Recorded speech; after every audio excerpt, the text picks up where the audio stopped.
오늘 이 아침에 우리가 함께 묵상할 말씀은 요한복음 6장 22절에서 29절까지의 말씀입니다. 이 말씀 함께 읽고 오늘 우리에게 주시는 하나님의 말씀의 은혜를 함께 나누도록 하겠습니다. 그 다음 날이었다. 바다 건너편에 서 있던 무리는 거기에 배 한 척만 있었다는 것과 예수께서는 제자들과 함께 그 배를 타지 않으셨고 제자들만 따로 떠나갔다는 것을 알았다. 그런데 디베레아에서 온 배 몇 척이 주님께서 감사 기도를 드리고 무리에게 빵을 먹이신 곳에 가까이 닿았다. 무리는 거기에 예수도 안 계시고 제자들도 없는 것을 알고서 배를 나누어 타고 예수를 찾아 가버나움으로 갔다. 그들은 바다 건너편에서 예수를 만나서 말하였다. 선생님, 언제 여기에 오셨습니까? 예수께서 그들에게 대답하셨다. 내가 진정으로 너희에게 말한다. 너희가 나를 찾는 것은 표징을 보았기 때문이 아니라 빵을 먹고 배가 불렀기 때문이다. 너희는 썩어 없어질 양식을 얻으려고 일하지 말고 영생에 이르도록 남아있을 양식을 얻으려고 일하여라. 이 양식은 인자가 너희에게 줄 것이다. 아버지 하나님께서 인자를 인정하셨기 때문이다. 그들이 예수께 물었다. 우리가 무엇을 하여야 하나님의 일을 하는 것이 됩니까? 예수께서 그들에게 대답하셨다. 하나님께서 보내신 이를 믿는 것이 곧 하나님의 일이다. 아멘. 사람들에게 어떻게 살고 싶으냐 이렇게 물어보면 아마 두리뭉실하게 대답할 겁니다. 이렇게요. 잘 살고 싶지요 라고 말입니다. 아마도 마음속에 그 잘 산다는 기준이 있을 텐데 이렇게 잘이라는 말로 아마 퉁쳐서 표현하는 게 아닐까라고 생각이 드는데요. 잘 산다는 것이 사람들마다 아마 여러 의미를 가질 겁니다. 어떤 사람들에게는 돈 걱정 없이 사는 것이고요. 어떤 사람들에게는 아프지 않고 건강하게 사는 것일 수 있겠지요. 또 어떤 사람들에게는 사랑하는 사람들과 단란하게 오순도순 관계를 유지하면서 오래 사는 것이 잘 사는 것이라고 말씀하실 수도 있고, 또 어떤 경우는 더 나아가서 내가 속한 이 나라와 지역 공동체에 이바지하면서 살아가는 것이 잘 사는 것이라고 그렇게 대답할지도 모르겠습니다. 참 다양하죠. 그렇다면 오늘 이 예수님 시대의 사람들은 어땠을까? 해 아래 새로운 것이 없다고 하잖아요. 잠언의 그 교훈이 오늘 본문 속 사람들에게도 똑같이 적용되는 것 같습니다. 다만 당시 그 로마 아래에서 너무 높았던 실업률을 생각해 볼 때 본문의 사람들에게 그 잘 산다는 것이 배불리 먹으면서 사는 것, 그것이 아니었나 싶어요. 오병이어의 놀라운 이적을 경험했던 사람들은 예수님이 떠나신 것을 알고서 디베레아에서 온 몇 척의 배를 나눠 타서 바다를 건너 예수님을 따라가지요. 이렇게 열심으로 예수님을 따라온 이유에 대하여 예수님은 너무나 정확하게 알고 계셨어요. 이들에게 뭐라고 하셨습니까? 내가 진정으로 너희에게 말한다. 너희가 나를 찾은 것은 표징을 보았기 때문이 아니라 빵을 먹고 배가 불렀기 때문이다 라고 그렇게 말씀하시잖아요. 그러니까 예수님을 쫓아온 이 무리들에게 잘 산다는 것, 그건 배불리 먹는 것, 굶을 걱정 없이 사는 것이라고 이야기할 수 있을 것 같습니다. 그런데 이렇게 굶지 않고 배불리 먹고 사는 것에 대하여 소망하는 거, 그거 여러분 뭐 잘못된 일이라고 생각되십니까? 그 이유 때문에 예수님을 뒤쫓는 것이 뭐 손가락질 당할 일이라고 혹시 생각하십니까? 여러분 그렇지 않습니다. 사실 예수님께서 하신 말씀은 책망의 말씀 아니세요.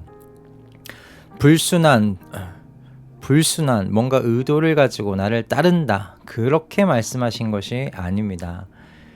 이들의 열심이 다음 단계로 나아가지 못하고 지금 1차원적으로 머물러 있다고, 그리고 거기에 머물러 있으면 안 된다고 이렇게 말씀하시려는 것입니다.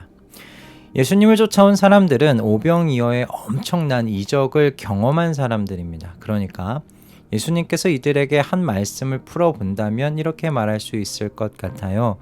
너희가 나를 힘들게 찾아온 것은 오병이어의 표적 때문이 아니다. 너희가 나를 찾아온 건 육체적인 만족을 위한 것이다. 이 땅에서 너희의 삶의 만족만을 위한 것이다. 라는 것이죠. 예수님을 처음 믿기 시작할 때 그 많은 초신자분들의 그 기도 응답이 정말 잘 되는 경험들 하시지 않았을까 싶습니다. 많이들 그런 경험들을 고백들 하시더라고요. 그런데 초신자분들의 기도 제목들을 한번 살펴보시면 오늘 우리가 보고 있는 이 본문 속 무리들의 바램하고 그리 멀지 않다는 것을 확인할 수가 있어요. 대부분 가족의 건강, 뭔가 승진, 취업, 결혼, 대학 진학, 재물에 대한 걱정 없는 그런 생활과 같은 것들, 그런 테두리 안에 있는 것을 보게 됩니다. 어떤 의미에서는 현실 지복적인 기도 제목들이라고 할 수 있겠죠. 그런데 예수님을 쫓아갈 때 처음에는 이런 바램과 소원을 가지고 따르는 것, 여러분 이거 이상한 일 아닙니다. 하나님께서는 우리의 이 땅에서의 삶의 결핍, 부족한 것들이 채워져야 한다는 것을 모르시지 않습니다.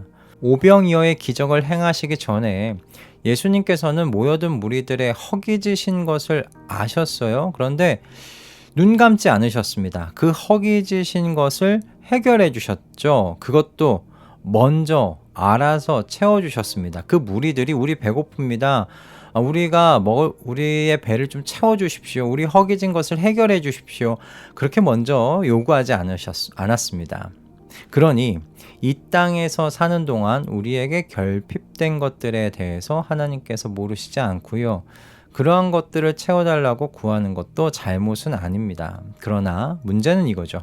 거기에 머물러 있어서는 안 된다는 겁니다. 현세 지복적인 그 신앙의 수준으로 머물러 있으면 안 된다라는 말씀이에요. 예수님께서 오병이어의 표적을 왜 그곳에 모인 무리들에게 보여주셨겠어요? 긍휼한 마음 때문만은 아니셨을 겁니다.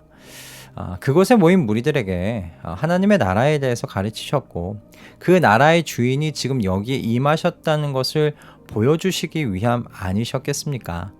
하나님의 아들, 그 창조주께서 이 땅 가운데 임하셨다는 것을 알게 해주시기 위해서 오병이어라는 이 말도 안 되는 이적을 그 많은 사람들 앞에서 행해 주신 거죠. 그러니까 예수님께서 너희는 썩어 없어질 양식을 얻으려고 하지 말고 영생에 이르도록 남아있을 양식을 얻으려고 일하여라 라고 말씀하신 거죠. 나를 쫓아오는 자들의 목적이 빵과 물고기가 되어서는 안 된다라는 말씀입니다. 손에 쥐고 있는 모래와 같이 언젠가는 스르륵 사라질 것들을 추구하는 그와 같은 삶을, 그와 같은 신앙을 살아내서는 안 되겠다라는 말씀이에요. 여러분, 왜 이런 것들이 안 될까요? 왜 현세 지복적인 신앙을 추구하면 안 되는 걸까요? 여러분, 이런 것들이 우리 삶에 필요한 것들이잖아요. 그러나 왜 이러한 것들을 추구하면 안 되는가? 일단 첫 번째 이유는 이렇습니다. 하나님께서 오병이어의 표적 이상의 표적을 우리에게 마지막으로 보여주셨기 때문이에요. 바로 예수 그리스도의 십자가의 죽음과 부활의 표적이죠. 예수님께서는 십자가의 죽음과 부활로 하나님께서 보내신 아들이시라는 것을 확실하게 증명하셨습니다. 그래서 뭐가 또한 같이 입증된 걸까요? 예수님께서 하신 모든 말씀, 가르치신 모든 말씀이 진실되다라는 것을 입증하신 셈이 되는 것이죠. 여러분, 하나님의 아들께서 거짓을 말씀하실 일, 거짓을 가르치실 일 없지 않으시겠습니까? 이제 그렇다면 우리가 추구해야 할 신앙이 무엇입니까?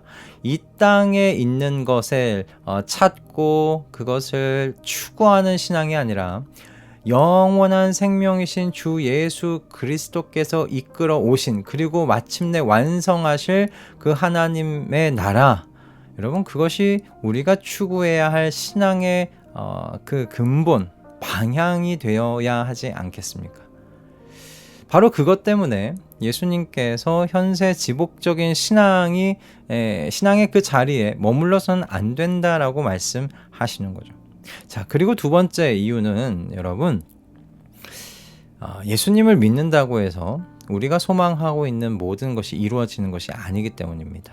그게 참 치명적인 겁니다. 여러분, 예수님 믿는다고 돈 잘 버나요? 그렇지 않습니다. 예수님을 믿는다고 해서 고난과 고통이 피해가나요? 또한 그렇지 않습니다. 예수님을 믿는다고 해서 건강을 잃지 않는 경우가 있는 건 아니잖아요. 사람들이 이야기하는 좋은 대학 못 갈 수도 있고요. 연봉이 높은 회사에 취직이 안 될 수도 있습니다. 그런데 만약 이 현세 지복적인 신앙의 수준, 이 땅에서 잘 살기 위한 목적으로 예수님을 뒤따르는 그런 신앙의 수준에 머물러 있게 된다면 여러분, 인생의 큰 풍파를 만나게 되었을 때 어떻게 되겠습니까? 재물도 못 모았고 건강도 잃고 자녀도 내 마음대로 크지 않는다면 그때에도 예수님을 쫓아갈 이유 여러분 찾으실 수 있으시겠습니까? 예수님을 쫓아갔는데 이 땅에서의 복받음 없다. 그렇다면 예수님 쫓아가시겠습니까? 하지만 여러분, 예수님께서 하나님의 아들이시고 그래서 그분이 하신 모든 약속이 진리가 되면서 마침내 하나님의 나라가 임하게 될 것을 믿고 그것을 추구하는 신앙, 그렇게 하나님과 하나가 되는 그 신앙을 추구해 나아간다면 어떻겠습니까? 저 마귀는 우리를 삼키려고 입 벌리고 달려와도 주 예수는 우리의 대장되니 끝내 싸워서 이기리라. 내 영혼 평안해, 내 영혼 평안해 라는 이 찬양의 가사가 우리의 고백이 되지 않겠습니까? 여러분, 하나님께서 저와 여러분이 이와 같은 삶을 살기를 원하세요. 그래서 하나님의 일은요, 저와 여러분이 예수 그리스도를 나의 구세주로 믿고 쫓아가게끔 하시는 일이세요. 그러니 영원히 잘 사는 삶의 기초를 든든히 놓고 싶어 하시는 것, 그리고 든든히 놓게끔 하시는 것, 여러분, 그것이 하나님의 일입니다. 그러니까 여러분, 오늘 이 아침에 저와 여러분의 그 삶의 기초가 어디에 놓여 있는지 한번 잘 살펴보시는 복된 아침이 되었으면 좋겠습니다. 저와 여러분을 영원토록 잘 살게 하시려는 하나님의 일에 감사와 찬양을 드리면서 모든 상황 속에서 내 영혼 평안하다라고 고백하시는 그와 같은 신비의 삶을 살아가는 우리 모든 가족분들 다 되시기를 이 아침 주님의 이름으로 축복합니다. 할렐루야. 기도하겠습니다. 주님, 오늘 우리의 삶의 기초가 어디에 놓여 있는지 살펴볼 수 있도록 인도해 주셔서 감사합니다. 저희의 삶의 기초가 탕류와 함께 쓸려 내려갈 곳에 있지 않기를 원합니다. 탕류가 흐르는 주변을 보면서도 내 영혼 평안하다 라고 찬양할 수 있는 우리 주 예수 그리스도, 그 반석 위에 저희의 삶의 기초가 놓여 있게 하여 주시옵소서. 너희가 이 땅의 것에 마음 빼앗길 때마다 우리 안에 함께 하시는 성령님을 통하여 저희를 지도하여 주셔서 다시금 올곧게 우리 주 예수 그리스도 뒤를 따라가게 하여 주시옵소서. 예수 그리스도의 이름으로 기도드립니다. 아멘.